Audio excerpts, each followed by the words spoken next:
गुरु प्यारी साध संगत जी, आप सभी को प्यार भरी राधा स्वामी जी। आज जो हम आपको साखी सुनाने जा रहे हैं वह साखी मीराबाई जी की है। मीराबाई के पिता का नाम रतन सिंह था और माता का नाम वीर कुमारी था। मीरा के जन्म स्थान के पाली जिले के कुंकी गांव में हुआ था। मीरा के दादा का नाम रावदुधा था। जब मीरा की शादी हुई तो उसका ससुराल मेवाड़ में था। मेवाड़ की रानी बनी थी। वो राजा सांगा के सबसे बड़े लड़के थे। भोजराज सिंह से सो दिया। मेढ़ मेवाड़ के शासक राणा सांगा के सबसे बड़े पुत्र थे, जो मीरा की जिनसे शादी हुई थी। मगर मीरा की 1516 ईस्वी में शादी हुई और 1521 ईस्वी में उनका मालिक के घर चली गई। स्वर्ग सुधार गई थी। 5 साल के अंदर अंदर क्यों, शादी के बंधन में बंध जाने के बाद उसको बचपन से ही रंग मालिक का चढ़ा हुआ था। मालिक की भजन बंदगी में लीन रहती थी। उसको तो शादी के बंधन में ही बड़े मुश्किल से बांधा गया था। वह शादी करवाना नहीं चाहती थी। उनका कहना था कि मेरी शादी तो मेरे काना से, मेरे उस राम से हो गई है। मैं अब और किसी से शादी नहीं करना चाहती हूँ। मगर कुटुंब परिवार का रीति रिवाज के अनुसार लोक समाज को देखते हुए उसको ना चाहते हुए भी शादी के बंधन में बांध दिया था। मगर उनकी कोई रुचि नहीं थी। वो भजन बंदगी में विलीन रहती थी हमेशा। और जो कोई मालिक से मिलना चाहता है, न कोई भी रूह, किसी की भी कोई उसके अंदर और कोई छल कपट नहीं होता। तो सद्गुरु वो मालिक होते हैं, पूर्ण संत जो होते हैं, और वह मालिक अपने प्रेमी रूहों को खुद ढूंढ लेता है। कोई भी प्रेमी जीव उस मालिक की खोज नहीं कर सकता। मालिक खुद उनको जाकर ढूंढ लेता है कि मेरे से मिलने वाला, मेरी तड़प में रोने वाला, मेरे लिए उदासी, मेरे लिए खाना पना, सब कुछ भूला हुआ है, चल उसके पास। वह खुद चलकर जाता है। अब उसको मालिक से मिलने की बड़ी तड़प थी और उसको कि जिज्ञासु द्वारा उसके गुरु रविदास से मेल हो गया। गुरु रविदास को उन्होंने अपना गुरु मान लिया। मीरा ने जब उनको गुरु माना, उन्होंने उनको नाम दीक्षा दे दी। मालिक के भजन बंदगी करने की वह युक्ति, वह तरीका सिखा दिया। मगर वह जब अपने सतगुरु के पास आती थी तो उनको ज्योति टत्ता हुआ देख उनको बड़ी आती थी। वो लोक लाज से डरती थी कि मैं जब सतगुरु के पास आती हूँ, लोग मुझे देखते हैं कि इतने बड़े राजघराने की रानी होते हुए मेवाड़ की रानी है और यहाँ इस झूठी ठन्ने के वाले के पास आती है, इसके चरणों में माथा टेक है। अब उसको पता था कि ये गुरु रविदास क्या हस्ती है, किस देश के वासी हैं। यह यहाँ हमको दिखावा करने के लिए ऐसा एक स्वांग बनाया हुआ है कि मैं तो अपना ऐसे ज्योति गाठ के अपना गुजारा कर रहा हूँ। तो मीरा जब भी आती, उसको लोकलाज बहुत आती, तो वह रात को आया करती, दुनिया की नज़रों से छिप के, कि कोई देखे कोई ना देखे, किसी की नज़र ना पड़े। और एक बार जब आई तो एक हीरा लेके आई, बड़ा अनमोल, और वो गुरु रविदास को देना चाहा कि गुरुजी यह ले लो, और मैं अब की बार आऊँगी, महीना 2 महीने 6 महीने बाद। तो एक अच्छा अपना घर मकान बढ़िया बनवा के रहना, उसमें एक महल बनवा लेना। इतनी कीमती चीज़ मैं आपको देख जा रही हूँ, एक हीरा। मगर संतों को कोई किसी के हीरे ज्वारातों की कोई ज़रूरत नहीं होती। उन्होंने कहा, बेटी मेरा काम चल रहा है, मेरा गुजारा ठीक हो रहा है, अकेला आदमी हूँ, मेरे को क्या लेना देना है। मेरे को जितने चाहिए होते हैं थोड़ा बहुत उतना मैं अपना खर्च निकाल लेता हूँ। मेहनत मजदूरी करके अपने 10 न की मेहनत, हाँ कलाल की कमाई करके खाता हूँ मैं। मेरे को किसी का कुछ नहीं चाहिए। मगर वह मना करने के बावजूद भी उसकी झोपड़ी के अंदर टाक कर चली गई। कहने लगी, गुरुजी यह हीरा मैं यहाँ टाक के जा रही, और आप इसको ले जाकर कहीं बाजार में बेच लेना, और अपने अच्छी रकम लेकर इससे ईंट रोढ़ा पत्थर डलवा के और एक बढ़िया अपना महल बनवा के रहना, ताकि मैं आऊँ तो मैं दिन में आऊँ। अपने पूरे गाजे बाजे के साथ के रानी जा रही है, मेरे साथ 10 20 50 150 हमारे फौजदारी भी होंगे, पहरेदार भी होते हैं, तो मेरे को शर्म ना आएगी। आने पर उसने तवज्जो नहीं दी। गुरु रविदास ने उसकी तरफ, अब वह आई, फिर कम से कम कोई 6 महीने के बाद दोबारा आई, और रास्ते में सोचती आ रही थी कि अब तो गुरुजी ने कोई बढ़िया घर जगह मकान बना ली होगी, और अब कोई बात नहीं, अब चलने में शर्म नहीं आएगी। वहां जाकर क्या देखती है, गुरुजी की वही झोपड़ी, और वो उसी अपने काम में जती ठने में लगा। तो कहने लगी, मीरा गुरुजी, मैं आपके यहाँ एक हीरा टाक के गई थी झोपड़ी में, और आपने वह लिया ही नहीं, देखा ही नहीं। आप उसको कहीं बाजार में लेने गए और उसको बेच बटा के अपना को अच्छी घर मकान बढ़िया बना के रहते, ताकि मेरे को भी कोई शर्म ना आ। तो गुरु रविदास ने कहा, बेटा मैंने जो आपको नाम शब्द दिया है ना, उसकी कमाई कर भी, और अभी मेरा काम चल रहा है, कुछ ज्यादा कोई ऐसे दिन मेरे पास काम ना आएगा, मेरा कोई रोजी रोटी का काम ना चलेगा, तो मैं यह भी ले जाऊंगा, मांग लूंगा। मैं आपसे जो कुछ चाहिए होगा, अभी मेरे कोई जरूरत नहीं है। अब वो भजन बंदगी करते जा। अब बेचारी करती रही, उसको घर से भी बड़े दुख मिले। उसका एक देवर था, राणा जिसका नाम था। उसने भी अपनी बेइज्जती महसूस की कि हम इतने बड़े राजा के लड़के हैं और यह हमारी पूरी बेइज्जती करवाती है, हमारे बजाय यहाँ घूमती रहती। इसको पता नहीं होता कि मैंने कोई हार सिंगार करना है, नहीं करना, कपड़े मेरे कैसे पहने, मैंने पैरों में कुछ पहना है, नहीं पहना। वो तो उसी की रब्बा में गाती जाती है, उसी के भजन गाती जाती है मालिक के। इसको कोई तन की शुद्ध बुद्ध नहीं जिसको वो रंग चढ़ जाता है, ना उसके रंग में पागल हो जाता है। पागल का अर्थ होता है जिसने पा लिया, वह उसके रंग में पागल हो गया। पागल भी कई तरह के होते हैं। एक तो मेंटली होते हैं, दिमाग से, उनको किसी कोई अटैक आ गया, किसी को कोई कोई उनके घर पर कोई बड़ा हादसा आ गया, वो उस सदमे को सहन नहीं कर पाए। उन परे या तो किसी को ऐसा दिल का अटैक आया वो मर ही जाता है, और या किसी के दिमाग पर बोझ पड़ गया, वह पागलों वाली बात करने लग जाता है। एक दूसरे नंबर का पागल वह होता है जो मालिक को पा लेता है, मगर वो उसके पास जब लोग ज्यादा जाते हैं ना, तो पागलों वाले काम अपने मन से करने लग जाता, ताकि कोई मेरे को यह मक्खियां न चिपके। जैसे हमने वो साखी भी सुनी हुई है, राजा हरिचंद की और वह गोपीचंद की। उनके पास जब लोग जाते, उस नगरी का राजा भी जाता, अपनी प्रजा के साथ गाजे बाजे के साथ जाते हैं। अब उन्होंने सोचा कि भाई, यह राजा को भी अगर हम कुछ ना दिखाए तो हमारा तो बुरा हाल कर देंगे, हमें तो मक्खी चिपट रही है। तो उसने एक ने खावड़ा उठा ली, एक ने कुल्हाड़ी उठा ली। कहने लगे अरे एक दूसरी को कि अरे तू कल वो लाया था माल पे मेरे लिए रखे ने, वो एक ने पूछा भी। अब लाया, सुबह से मांग के क्या लाया? कह रहा खीर खीर फोड़े लाया हूं मैं, और खा ली। मैंने तो कहने लगा मेरे लिए नहीं रखे, कहता ना आपने पर परसों मेरे लिए रखे थे। माल पे आए थे, वहां से वो हलवा बनाया था और तोत खुद खा गया। वे एक ने फावड़ा उठा लिया, एक ने वो। तो वो जो राजा था सोचने लगा ये तो, अरे ये तो कोई संत वंत नहीं है, कोई पहुंचे हुए या तो खाने के ऊपर जो लड़ रहे हैं, ये हमको क्या देंगे, ये हमारी तो बात नहीं सुन रहे, आपस का इनका झगड़ा नहीं मिट रहा। तो वह जब सारे चले गए, राजा भी चला गया अपनी प्रजा को लेके। तो बाद में कहते हैं कि चलो बढ़िया हुआ, या मक्खियां झड़ गई, इनको हम मुंह लगा लेते तो कुछ चिपट से ज्यादा और ज्यादा चिपट से, तो जो मालिक के प्यारे होते हैं अंदर की कमाई को कर लेते, उस रब को पा लेते। उसके रंग में जो पागल हो जाता है वो अपने आप को बहुत कम अपने नजदीक आने देता है। वो दुनिया से एकांत रहता है, शेरों की तरह, हंसों की तरह लाल, जैसे इक्का दुक्का होता है। कोई ये नहीं कि उनकी कोई बोरियां की बोरियां होती हैं। तो जब इस ये हालात हुई, उसने कोई घर अपना नहीं बनवाया और उससे कहा, बेटी तू तेरे को जो नाम शब्द दिया है उसकी कमाई कर, मेरा भी काम चल रहा है। चली गई बेचारी और उसी रंग में रहती। वो उसको घर वाले पागल समझना शुरू कर दिया, और उसके जो देवर था राणा, उसने बड़े बड़े यत्न किए उसके साथ उसको मारने के। एक बार जैसे जोगियों के पास पिटारी होती है, ऐसे एक जबड़ी तैयार करते हैं, रोटियां बनाने वाली, ये सी सीख की बनाते हैं, आज भी आए देहात में भी बनाते हैं। उसका ढक्कन भी ऊपर बना देते, उसी तरीके का रोटी ढकने का बोलते हैं उसको। अब उसके अंदर रोटियां रखने वाले के अंदर एक सांप को रख दिया, काले को ये आएगी, रोटियां निकालेगी, इसका ढक्कन खोलेगा और इसको सांप खा जाएगा, ये मर जाएगी, बहाना लग जाएगा, उसको सांप ने खा लिया इसलिए मर गई, इससे पिड़ कटेगा। हमारे पास कौन सी कमी है, हमको तो एक से एक रिश्ते मिलने को तैयार है। राजा थे, वहां के किसी चीज की कमी नहीं थी, तो उसने वो सांप से बच गई, कुछ नहीं हुआ। फिर उसको एक बार जहर का प्याला दिया उसको कि लो ये पी लो, नहीं तो मारेंगे तेरे को, ये दवा है। तो उसने कहा कि लाओ ये, अगर अमृत मेरे को पिलाना चाहते हो तो मैं पी लेती। जैसे उसने अमृत का नाम लिया तो वह अमृत बन गया, और अपने मालिक का, अपने सदगुरु का वोट आसरा लेकर उसको अपने ख्याल में रखते हुए और उसको पी गई। वह अमृत बे बन चुका था। कितने कितने जतन किए, कैसे कैसे उसने उस रब को पाया, ये वही जानती है जिसके तन के ऊपर गुजरी हो। एक दफा उसको एक कमरे में बंद कर दिया था, जब वह तंग हो गए उससे कि हमारी इसने बहुत ज्यादा बेइज्जती करवा रखी है, इससे तो ये मर जाए तब बढ़िया है, तो उसको एक कमरे में बंद कर दिया और 8-7 दिन तक निकाला ही नहीं, देखा ही नहीं, उसको बाहर ही नहीं निकलने दिया।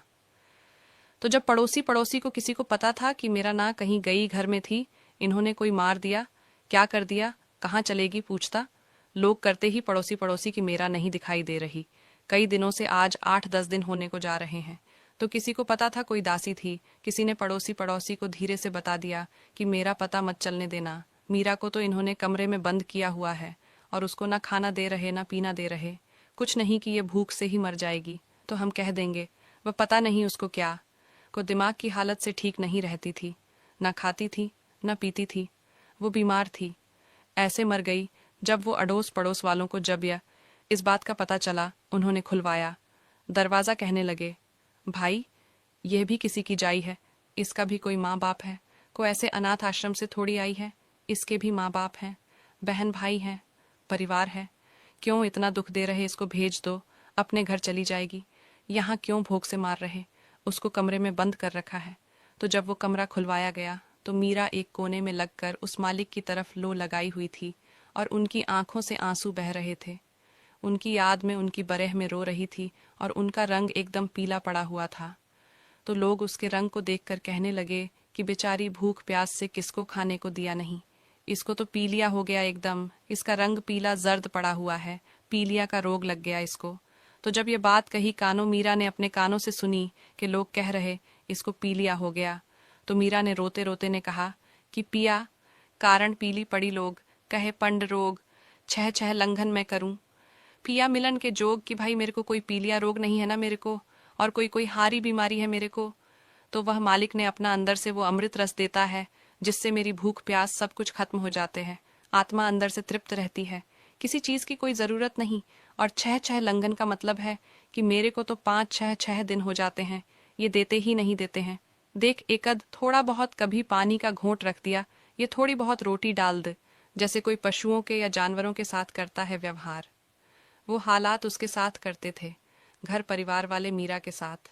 पता नहीं कैसे कैसे बेचारी ने दुख सहे, मगर शादी के 5 साल बाद उसने उस मालिक को भी पा लिया, अपना इतना इतिहास भी लिख गई और 5 साल के बाद में इस दुनिया को छोड़कर सीधी मालिक की गोद में जाकर बैठ गई, सचखंड में जाकर विराजमान हो, सारे दुख कष्टों को झेलती हुई, सारी परेशानी को झेलती हुई, यह दुनिया की शोर शराबे सबकी बातें सहन करती हुई उस पानी को पी गई जैसे किसी राजा का घोड़ा प्यासा था। वह एक कुएं के ऊपर लेकर गया तो पहले रहट चलते थे, वह एक ऊपर कुत्ता लगा रहता था, वह टक टक टक करता रहता था, उससे पता चलता कि हाँ कुआं चल रहा है। पानी लगाने वाले को रुक जाता तो आवाज बंद हो जाती थी, दूर दूर तक आवाज जाती उसकी।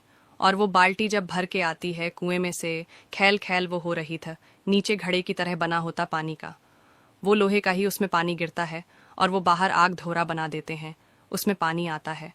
तो वो घोड़ा जो प्यासा था वहां रेट चल रहा था, उसके शोर शराबा हो रहा था, पानी का भी, और वो खटका सा भी चल रहा था। कुत्ता बोलते थे उसको कुत्ता लगा है। वो पीछे की तरफ गादी को जाने नहीं देता था, पीछे जाते तो वो फंस जाता। अब जब उसने कहा राजा ने कि भाई इस तूना शोर शराबे को बंद कर, अभी इसको रहट को रोक दे, बंद कर, अभी मैं अपने घोड़े को डर रहा है, ये पानी नहीं पी रहा, तो उसने वो कुआं बंद कर दिया, बैलों को रोक दिया। जब कुआं रुका वह आवाज बंद हुई, इतने आवाज शांत हुई, इतने वो पानी खत्म हो गया। अब घोड़ा पक्या कुएं का जो इतने शोर, सरा पूरी पानी को बाल्टी में से नीचे तक चलता रहता है, सारी बाल्टियां खाली हुई, आवाज जब तक शांत हुई तब तक पानी खत्म हो गया। तो उस वक्त कुएं वाले ने कहा, भाई अगर पानी पिलाना है या पानी पीना है इस शोर शराबे में ही पीना पड़ेगा, और नहीं शोर शराबे में शांत कभी होगा नहीं, शांत होगा फिर पानी नहीं, संगीत। और जिसको प्यास है वह तो इस शोर शराबे में, जिसने पानी पी लिया, जो रह गया वह रह गया। ये दुनियादारी भी एक शोर शराबा है, ये घर गृहस्थी, घर परिवार, ये लोक समाज, ये अड़ोस पड़ोसी को गाना लगाएगा, कोई डीजे लगाएगा, कोई कुछ लगाएगा। हम कहेंगे इधर से आवाज आ रही है, हम अभी भजन सुमर में नहीं बैठते, हमारा भी ख्याल लगता ध्यान उधर लगा रहता है, और ये दुनिया के शोर शराब भी तो चलते रहेंगे, ये कभी शांत नहीं होंगे। इस शोर शराबे को चलते हुए जो पानी पी गया वह पी गया, जो इसको चुप कराने के चक्कर में रह गया वह प्यासा ही रह गया।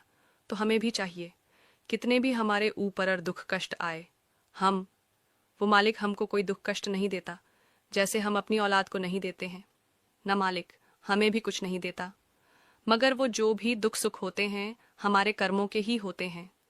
गुरुवाणी में लिखा हुआ, गुरु ग्रंथ साहिब में, कि ददा दोष ना दे हो अवर जना दोष कर्मा, अपने जो मैं किया सो में पाया, दोष ना दे हो अवर जाना।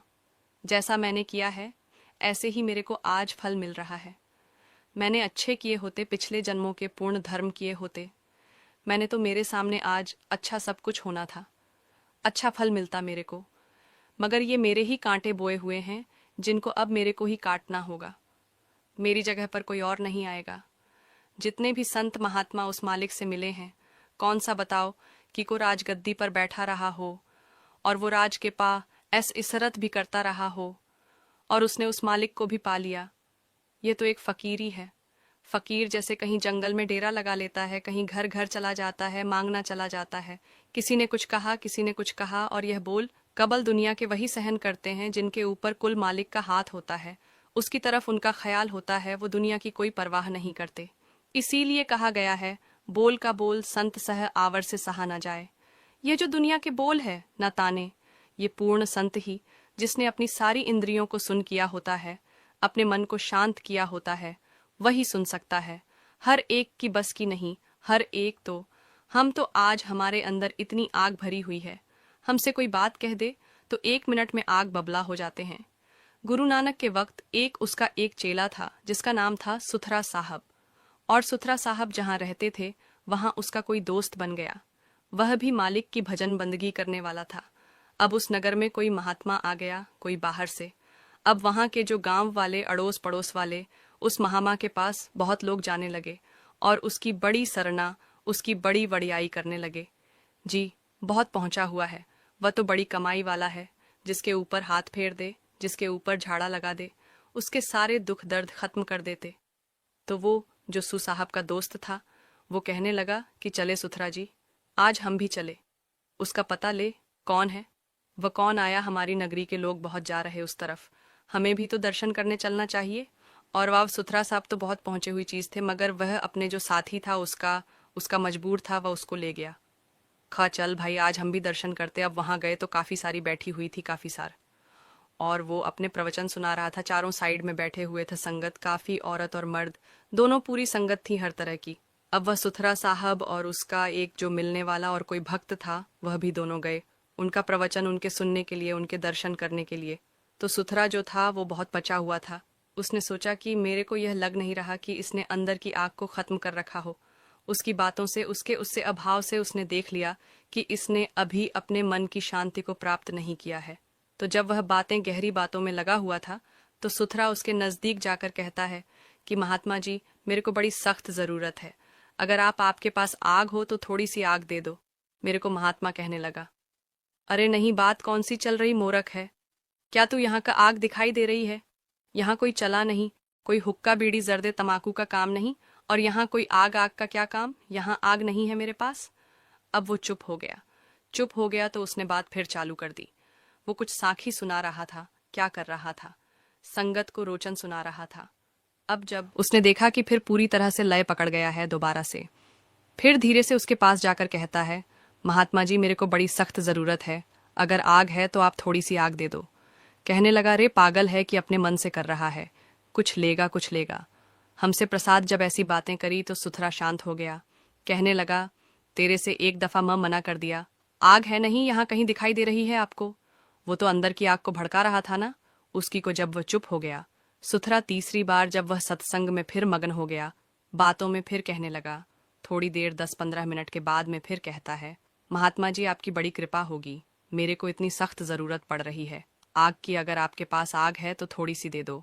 जब तीसरी बार उसने कहा तो उसको उस वक्त तो इतना आग बबला हो गया, उसके पास एक डंडा पड़ा था, वो डंडा उठा के उसको मारना शुरू कर दिया कि बात कौन सी चल रही है, बात कहाँ पहुंच रही है, तू बात बीच में तो अपने मन से कर रहा है, तेरे को आग दिखाई दे रही है, मैं आग लेके बैठा हूं तेरे लिए। तो जब वो डंडे मारे उसको 2-3, वो डंडा उसी के शरीर के ऊपर टूट गया। सुथरे के ऊपर मारते मारते जब डंडा टूट गया तो सुथरा बड़े प्रेम प्यार से, खुश मिजाज से, उसको कोई फर्क नहीं पड़ा, उस महात्मा से कहने लगा कि महात्मा जी, आप तो कह रहे थे मेरे पास आग नहीं, और आपके पास तो इतनी आग है कि आपके अंदर तो आग के सोले उठ रहे, इतनी धधक रही, आपके अंदर तो आग ही आग भरी हुई है, इतनी आग निकल रही है, यहाँ तक भी हमसे खड़ा नहीं हुआ जा रहा। अब जब वह बात उसको दर्शाई कुट पिट जाने के बाद, तो उस महात्मा को अपनी गलती का एहसास हुआ कि वास्तव में मेरे अंदर आग है, ये कोई बहुत पहुंची हुई चीज है। तो वह महात्मा सुथरा के पैरों पर गिर पड़ा और माफी मांगने लगा कि महात्मा जी, अगर कोई पूर्ण संत है तो आप है, अगर आपने अपने अंदर की आग को शांत कर रखा है, और भाई हम तो अभी बाहरी बातें ही बनाना जानते हैं। अंदर से अपने मन की शांति, अपनी इंद्रियों को अभी शांत नहीं कर पाए हैं। संत किसको कहते हैं? जिसने अपनी सारी इंद्रियों को सुनकर दिया हो। जैसे हमारा कोई डॉक्टर चीरा लगाता हो, कोई भी हमें कोई ऑपरेशन करता है ना, तो हमें सुन का इंजेक्शन लगा देता है। पहले उसके बाद में हमें वो तीरा लगाता है। हमसे खुली आंखों से देखते भी रहे, हमको पता ही नहीं चलता। हमारा आधा शरीर काट के वो अलग रख दे, नीचे का हिस्सा पूरा ऐसा सुन कर देता है, हमें कोई उसकी तेज धारदार हथियार चलने का पता तक नहीं लगता। इतना सुनकर देता है। ऐसे ही संतों ने अपनी सारी इंद्रियों को सुन किया होता है। तो जब तक हम अंदर की आग को भी खत्म नहीं करेंगे, हमें कभी मालिक की प्राप्ति नहीं होगी। हमें चाहिए कि बाहरी आग को भी खत्म करना है और अपने अंदर की आग को भी खत्म करेगी। जब हमारे अंदर में 5 तरह की आग है, काम, क्रोध, लोभ, मोह और अहंकार, ये 5 आग हमारे अंदर जल रही है, और यह जब पांचों आग बुझ गई, उसके बाद में हमारा काम बनेगा। मालिक हमारे अंदर प्रकट होगा कि वो इतना शांत है। उतनी ही शांत चीज जब मिलती है किसी को, तब वो उसके अंदर प्रकट होते हैं। तो हमें भी चाहिए अपने अंदर की आग को समाप्त करें, खत्म करें, ताकि हम मालिक से मिलने के लायक बने। राधा स्वामी जी।